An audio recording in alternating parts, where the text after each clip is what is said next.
What's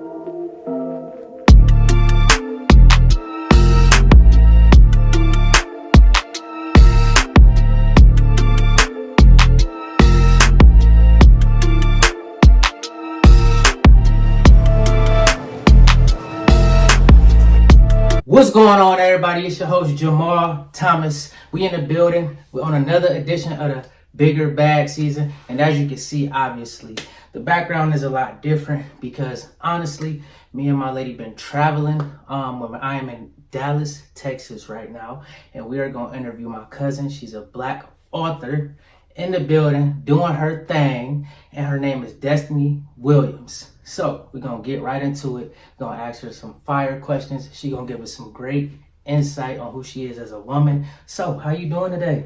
I'm doing great. Busy day as usual. It's Saturday, homework, errands. You know the deal. Yeah. So tell me about this author thing. What actually got you in the building what inspired you to write in the first place? Okay, so I've always been a reader, honestly and truly. I've read everything, magazines, books, the back of anything, like anything that has words on it, I'm reading it, especially if I'm not doing anything. But in terms of actually writing a book, it's always been something I wanted to do. You know, my mom, she used to read to me when I was a kid, so I literally have been reading, since I was a little girl. And a lot of my friends, even in elementary school, like we would read the big thick books. Like we would read the Harry Potter books, or Series of Unfortunate Events was out and popping back then, when we were in elementary school. Little House on the Prairie, you name it. All type of books. I used to read a lot. And so I actually got sick in January of last year. So January of 2020, I was sick and I was out of work for a little bit. And during that time, I didn't have anything to do. I was just down and out in the bed. And during that spare time, I decided to write a book. And so I started my book and I literally finished it probably within a month. So the first book I wrote within a month. It was something I worked on constantly though. Like I actually started it right before I started grad school. So I had a couple weeks on it, but I knew that I needed to hurry up and get it done when grad school started because it was just too intense. But I worked on the first book like every day. Every day. Like I would come home from work and I'm like, okay, let me do this, let me do this. I would be on my breaks at work writing. It just depends. I'd be on my lunch at work writing. So whenever I thought about it, I just wrote the book. And I wrote it on Wattpad first. Wow. And I know you said you're in grad school, so what you studying right now? I'm actually studying cybersecurity and information and security management. So nothing that has to do with books. You type, but that's okay. That's just giving people a little bit of information about, you being an author. So what do they call you? Like, what do you go by, your author name? So my author name is Screww You. There's no particular reason that I chose that name other than the fact that it's always been my name on social media ever since I started social media. So I just chose something that was easy for me to remember and something that kind of stood out a little bit. And then I guess, if you read the book, you can kind of get my writing style. So I guess it kind of balances out. Yeah, that's amazing. So thank you for letting the people know that. And I see it's on the table. So I see you was talking about your first book, but we got two right here. Yes. So go ahead and let the people know, give them the title of your book. And, all right, so this is the first book. It's called I Thought You Loved Me. It's actually a shorter read. Yeah, it's right there. You see that? Yes, sir. Here you go. It's actually a shorter read. So if you're not, that much of a reader, you can read this pretty quickly, and it's pretty interesting. So I've heard. So this is the first book, and then this over here is the second book.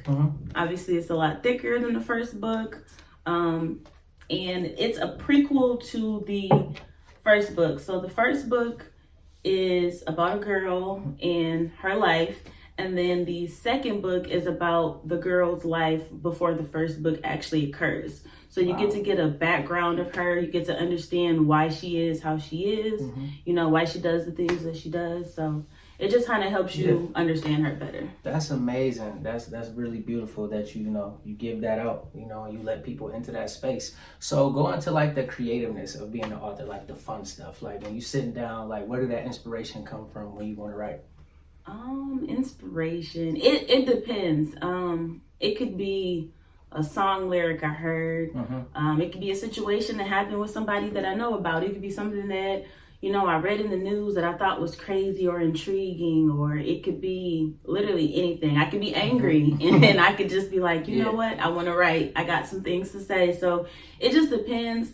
I'm really a vibe person. So in order for me to sit down and write, I have to set the vibe. So it's the vibe for me. The music got to be right. You know, I light my candles. I might have me a glass of wine. I'm just really trying to get focused in. I might play a couple songs, you know. I don't typically like to listen to music the whole time, but I'll listen to a few songs to maybe get me in the mood. That's dope. That's dope. I'm happy that you do that as far as inspiration. And I hope that you also continue to keep on writing, and it's amazing. And if y'all haven't read the book, go ahead and get the book. Where can they get it from? Let the people know. Both books are available on Amazon as ebooks and as paperbacks. So if you like to read on your phone, you can get the ebacks. If you like to have a physical copy, those are available. Dope. Now let the people know your social media. Like, where can they find you? So my social media is going to be, I have Instagram. I have a Facebook page for the book. The Facebook page is going to be, I Thought You Loved Me. So it's the title of the first book. And then the Instagram name is going to be Screww You. So it's Screww and then it's _YOU. And make sure you guys definitely go follow those pages. The links are going to be displayed below as well as in the bio of the YouTube video. So kind of, I guess the next question that I really want to know, since I like writing papers, but I'm not a writer. So when it comes to the writer's block, like as an author, like when you're writing, have you ever faced that? Like Yes. When you're writing? So yes. Give the people kind of like a synopsis of like, how do you fight through that? Or what do you do when you face that? I actually had writer's block this summer for like a long time. For it was like 6 months, and I was like, wow, are you ever going to finish the book? Like, what are you doing? It's for me, I don't know, that was my first time having it. So, you know, it was just me constantly thinking like, I hope I get it back. I hope I feel my juice back to write again. Or I learned if I'm writing about maybe a particular character that I'm not really crazy about, I don't have as much energy to write about maybe a character that I'm really invested in. So I think it definitely plays on the character as well. But in terms of what I do, I just try to push through it. I just try to keep thinking about the book, or even honestly, people asking about the book. That really will have you like, okay, let me go write. People asking, or people telling you that they're enjoying it, or they can't wait till the second one come out, or they want to know what happened, you know. So that definitely for sure helps. Okay, that's dope. So to all the people that may face writer's block, you know, go ahead and take wind of what Destini is saying about, you know, pushing through that and, you know, fighting through that mantra of just having that.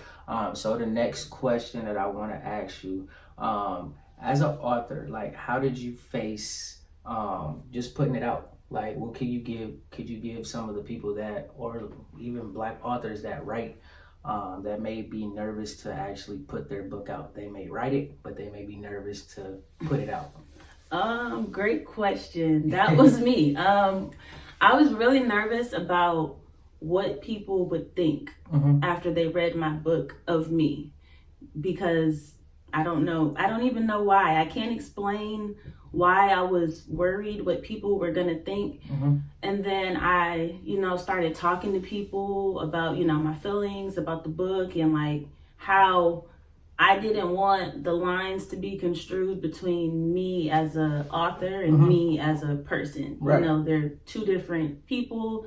This is my creative expression, and then this is who I am, you know, whether that be professionally, socially, whatever.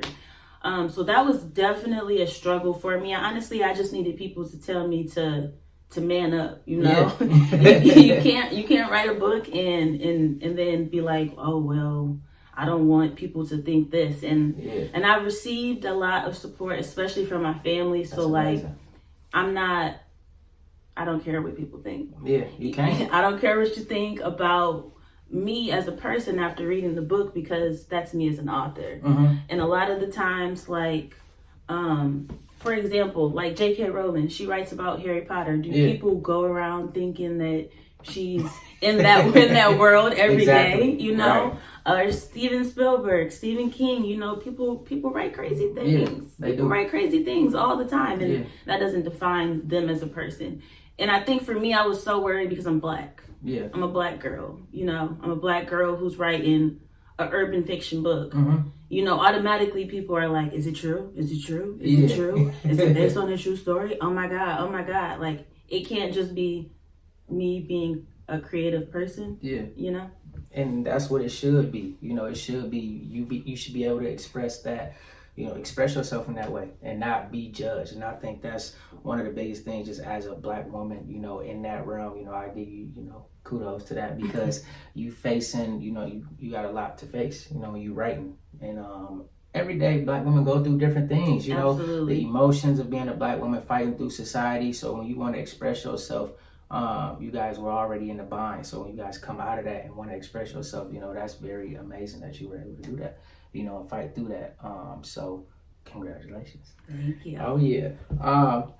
Give the people how much the book is. I don't know if you let them know.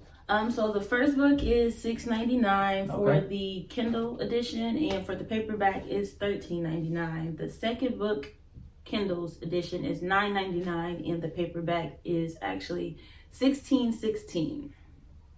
Bet. So, of course, it's affordable to the pocket. Make sure that y'all go ahead and support the book. And also, this is my cousin, and I've already bought it. I'll be buying the second book, of course, for my lady, so she could read it. And she already finished the first book, and she loved it. So just be sure that you guys are supporting, you know, the Black women, and, you know, keeping that mantra of supporting the Black community and Black entrepreneurs. So to furthermore, to kind of go further into the interview, do you have any more questions about, do you have any questions for me, I should say? Yes. So tell me about BiggerBag SZN. Tell me all about it. BiggerBag SZN is really a platform for those around me to have a voice. That's part of it. And the platform, basically, I want those to feel confident, kind of how we interviewing, for people to come to me and want to express themselves, put their business out, you know, as a marketing viewpoint. And the other side of BiggerBag SZN will be me giving out like motivational tips, like my viewpoints on different things. Like I've already started it kind of on Snapchat a little bit the other day, just giving out different motivational things, such as like being authentic. Like that was one of the biggest things that I hit on this week. A lot of people, you know, came back to me. I made a video on being authentic, being yourself, because you get realness back. You know, when you give authenticity, people gonna support you more because they know that you're not faking. They know that you're not being because who wants to support anybody who's not being authentic? Yeah, you got to keep it 100. So that's really what BiggerBag SZN is, but it's also a culture. Like I want people to also understand that they're connected in a lot more ways than normal. Like a lot of people be standoffish, and I want to create that culture with just communicating back with each other and supporting each other, and also talking. Like Black people don't talk to nobody. Like in the culture, like, you know, we real standoffish sometimes. So I want to put that back into the culture. Even the people that I've also interviewed, one day, you know, the BiggerBag SZN is going to be something where I may have a networking event where all of y'all come through together, and then we be able to just support everybody, you know, from authors to CPL to chefs to whatever it may be, you know. So that's really what the BiggerBag SZN is, and I want to make a culture of that, and I'm creating that. So yeah. Well, I'm glad to be a part. Thank you so much for the opportunity. One other question that I would love to ask you is, who is your favorite author? I know you write, but you know, where do you get your inspiration from? I have a couple. Okay. I think my all-time favorite author is Donald Goines. Okay. Rest in peace to him. I think he writes beautiful masterpieces. His books are just, I can't put it on. I can't put my finger on it. Like I can't put them down. Whenever, even rereading them, like it's a book that I have to read in one sitting. Wow. And then I would say for my second author, her name is actually Portia Moore.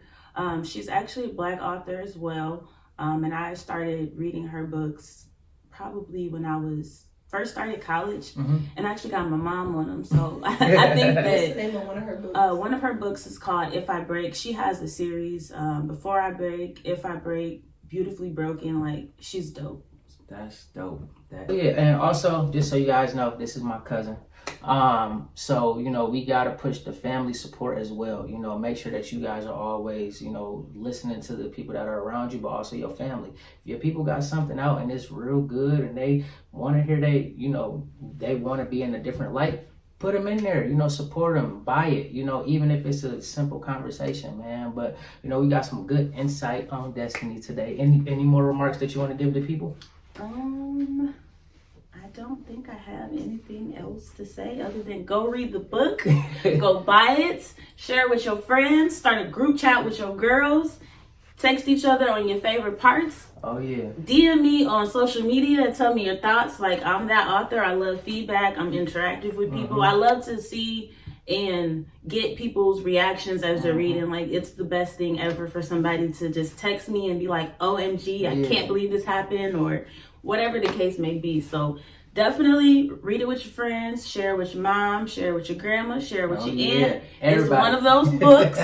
Guys, get it for your girls. Girls, make your boyfriends read it. So we appreciate you coming to the Bigger Bag season, you know. And it was a wonderful time having you on the show today. And tap in with her. Obviously, you know, the book is right here, but go ahead and get her people your social media one more time before we go on here. So my Instagram is Screww_You. And then my Facebook page for the book is going to be I Thought You Loved Me. Okay, so make sure you guys go follow those. Make sure you guys subscribe to the channel, Bigger Bag Season. We got more hot content coming to you soon. Hustle and faith, my baby, Bigger Bag Season.